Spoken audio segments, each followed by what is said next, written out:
Bonjour à tous, bonsoir à tous. Bienvenue sur votre chaîne de sociologie du sport. Je suis profondément heureux de vous retrouver aujourd'hui. Le sujet qui nous réunit concerne la notion de l'espace des sports selon Christian Possiello. Cher sportif solidaire, Christian Possiello, dans son ouvrage Les cultures sportives, pratiques, représentations et mythes sportifs, paru en 1995 à Paris aux éditions de presse universitaire, a élaboré le concept de l'espace des sports à travers les travaux de Pierre Bourdieu sur l'espace social. Il montre que les pratiques sportives ne sont pas choisies au hasard. Elles sont le fruit, elles sont choisies, elles sont fortement influencées par la position sociale des individus, leurs revenus, leur capital et leurs valeurs. L'espace des sports est donc une notion sociologique pour expliquer pourquoi certains groupes sociaux privilégient certaines disciplines sportives plutôt que d'autres. On peut définir l'espace des sports selon Christian Possiello comme un espace structuré dans lequel chaque sport occupe une position particulière en fonction des caractéristiques sociales, économiques, culturelles du groupe qui le pratique majoritairement. L'espace des sports est donc un modèle qui permet de classer les disciplines sportives selon les caractéristiques techniques, sociales et symboliques et qui les met en relation ces disciplines sportives avec les catégories sociales qui le pratiquent le plus. Le sport occupe ainsi une fonction sociale particulière. Chers sportifs solidaires, l'approche de Christian Possiello s'appuie sur les concepts fondamentaux de Pierre Bourdieu tels que l'espace social, le capital économique et le capital culturel, l'habitus, le goût et le style de vie. Possiello pense qu'il existe une homologie entre l'espace social et l'espace des sports, car selon lui, la position qu'occupe un individu dans la société influence ses préférences sportives. Christian Possiello développe son approche autour de plusieurs axes. Le premier axe est l'axe vertical, ou axe vertical, énergie et information. Cet axe regroupe deux ou oppose deux grandes familles de pratiques sportives. La première grande famille est le pôle énergie ou sport énergique, sport de contact et d'affrontement. Ces catégories de sport mettent l'accent, privilégient la force physique, l'affrontement, le contact, tels que le football, le rugby, la lutte, la boxe. Ces sports sont souvent associés aux catégories, aux classes populaires où le corps est un instrument de puissance et de travail. La seconde famille dans laquelle que nous pouvons retrouver dans cet axe est le pôle informationnel ou le sport informationnel. Sport où l'aspect cognitif domine, cette catégorie de sport demande davantage de maîtrise technique, de précision, de contrôle, tels que le golf et le voile à compétition, le ski, le tir.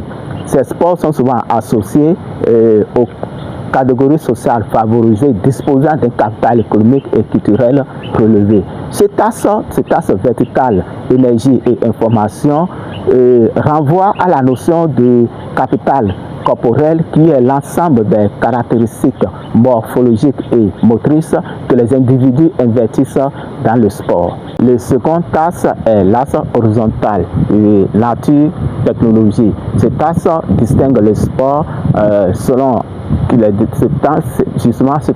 distingue le sport selon le rapport qu'il entretient avec l'environnement ou le matériel.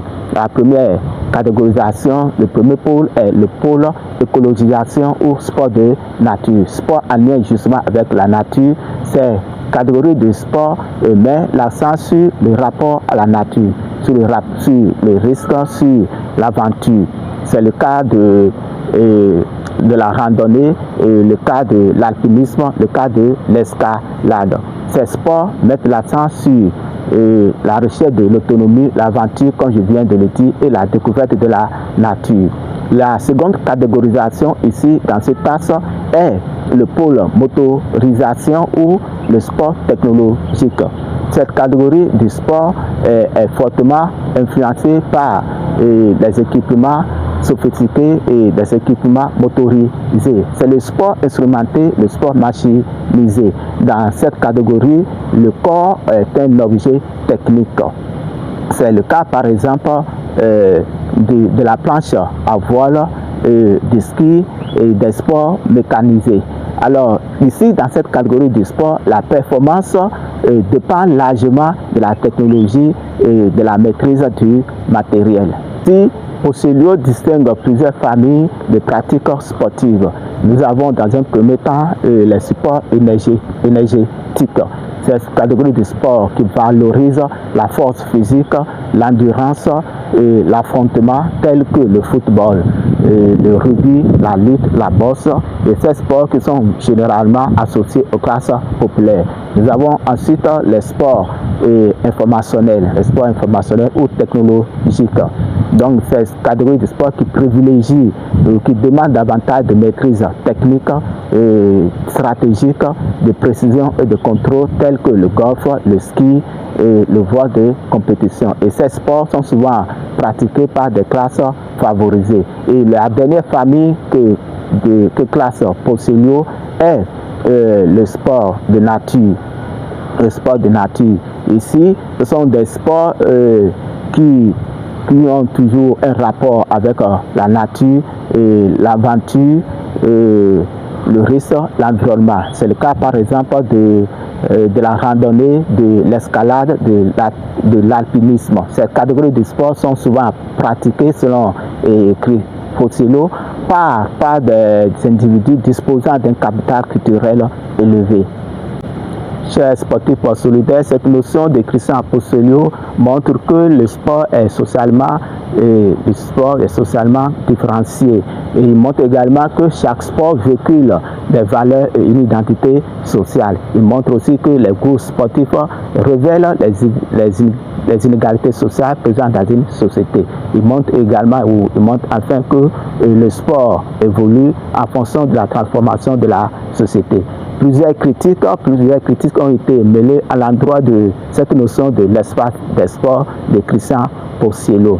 Des auteurs mettent en exergue le fait que la démocratisation du sport réduit la différence entre les classes sociales. Ils mettent en exergue le fait également que certaines pratiques ou certains sports sont aujourd'hui pratiqués par des publics diversifiés. Enfin, ils tirent la sonnette d'alarme